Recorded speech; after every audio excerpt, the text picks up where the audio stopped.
Helios Airways flight 522 এভিয়েশনের ইতিহাসে অন্যতম ও রহস্যময় দুর্ঘটনা, যা ভুতুড়ে বিমান দুর্ঘটনা নামে পরিচিত। 14 আগস্ট 2005 সাইপ্রাসের লার্নাকা ইন্টারন্যাশনাল এয়ারপোর্ট থেকে উড্ডয়ন করে হেলিওস এয়ারওয়েজের ফ্লাইট 522। প্লেনে ছিল 115 জন যাত্রী এবং 6 জন ক্রু। চলো এখন আমরা 6 জন কেবিন ক্রু এদের সাথে পরিচয় হয়ে নিই। ইনি হলেন ক্যাপ্টেন হান্স ইউরগেন মার্টেন, যিনি হেলিওস এয়ারওয়েজ ফ্লাইট 522 এর চিফ পাইলট ছিলেন। এর মধ্যে আরেকজন অন্যতম কো পাইলট হলেন পাম্পোস চারালাম্পুস।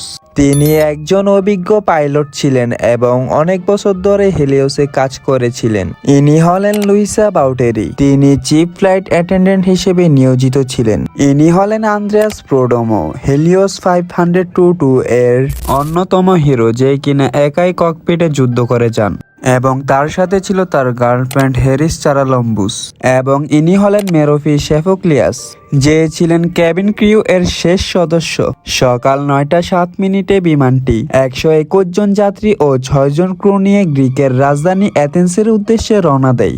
আকাশ তখন পরিষ্কার, আবহাওয়া একদম ঠিকঠাক, কিন্তু ওরার কয়েক মিনিট পরেই ককপিটে অ্যালার্ম বাজতে শুরু করে, যা পুরো বিমানের পরিণতি বদলে দেয়। কেউ জানতো না এই ফ্লাইটটা হবে তাদের জীবনের সবার শেষ যাত্রা। পাইলটরা ভেবেছিলেন এটা কোনো সাধারণ যান্ত্রিক ত্রুটি, কিন্তু তারা জানতেন না একটি ছোট ভুলের কারণে অজান্তেই তাদের কেবিন থেকে অক্সিজেন ফুরিয়ে যাচ্ছিল। কি কারণে এমনটা হয়েছিল চলুন একটু জেনে নিই। বিমান উড্ডয়নের আগে একটি রুটিন চেক করা হয়, কিন্তু একটা জিনিস ভুল হয়ে যায়। কেবিন প্রেসারাইজেশন সিস্টেম অটো মোডে থাকার কথা ছিল, কিন্তু সেট করা ছিল ম্যানুয়াল মোডে। পাইলটদের দায়িত্ব ছিল সেটি চেক করা, কিন্তু তারা খেয়াল করেননি। ফলে বিমান যত উপরে উঠতে থাকে অক্সিজেনের মাত্রা ততই কমতে থাকে, অর্থাৎ ভেতরের বাতাস পাতলা হতে থাকে। একটা অ্যালার্ম বাজতে শুরু করে। দুর্ভাগ্যবশত ওই অ্যালার্মটাই ছিল অক্সিজেন কমে যাওয়ার সংকেত। ধীরে ধীরে অক্সিজেন কমে যাওয়ার ফলে এদিকে পাইলটদের মাথা ঘুরতে থাকে, চোখ ঝাপসা হয়ে যায়, শরীর দুর্বল হয়ে পড়ে। বিজ্ঞানের ভাষায় একে হাইপোক্সিয়া বলে। অক্সিজেনের অভাবে পাইলটরা ধীরে ধীরে জ্ঞান হারিয়ে ফেলেন। গ্রাউন্ড কন্ট্রোল থেকে বারে বারে যোগাযোগ করার চেষ্টা করা হয়, কিন্তু কোনো মতেই ওপার থেকে সারা শব্দ আসেনি।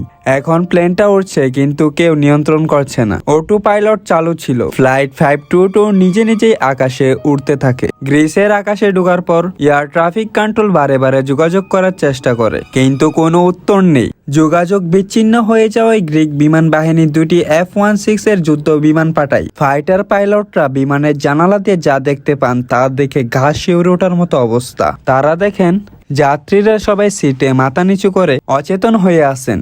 ককপিটে প্রধান পাইলট নেই, আর কো পাইলটও ডলে পড়ে আছেন। ঠিক সেই মুহূর্তে তারা দেখেন এক রহস্যময় ব্যক্তিকে ককপিটে ঢুকতে। ওই ব্যক্তিটা আর কেউ না, এটা ছিলেন আন্দ্রেয়াস প্রোডোমো, যাকে ভিডিও শুরুতে তোমাদেরকে পরিচয় করিয়ে দিয়েছিলাম।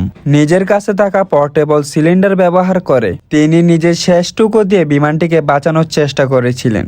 ও হ্যাঁ, আরেকটা কথা না বললেই নয়, আন্দ্রেয়াস প্রোডোমো ছিলেন একজন ট্রেনিং প্রাপ্ত পাইলট, যার স্বপ্ন ছিল হেলিওস এয়ারওয়েজের ক্যাপ্টেন হওয়া। অবশেষে আন্দ্রেয়াস প্রোডোমো যখন ককপিটে একাই লড়াই করতে থাকে, এক পর্যায়ে প্লেনের জ্বালানি তেল শেষ হয়ে যায়। সেদিন সে তার বীরত্বের পরিচয় দিয়েছিলেন, কিন্তু ভাগ্য তার সহায় হয়নি। ঠিক বেলা 12:04 প্লেনের জ্বালানি ফুরিয়ে যাওয়ায় অ্যাথেন্সের অদূরে গ্রামাটিকো নামক পাহাড়ি এলাকায় প্লেনটি আছড়ে পড়ে। প্রাণ হারান বিমানে থাকা 121 জন যাত্রী।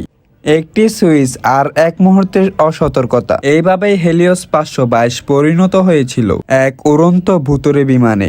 এভিয়েশন ইতিহাসে এই ট্র্যাজেডি আমাদেরকে মনে করিয়ে দেয় আকাশে একটি ছোট ভুল কতটা ভয়ানক হতে পারে। এই ঘটনা সম্পর্কে আপনাদের মতামত কি কমেন্টে অবশ্যই জানান। এরকম রহস্যময় আরো ভিডিও দেখতে চ্যানেলটাকে সাবস্ক্রাইব করে পাশে থাকুন।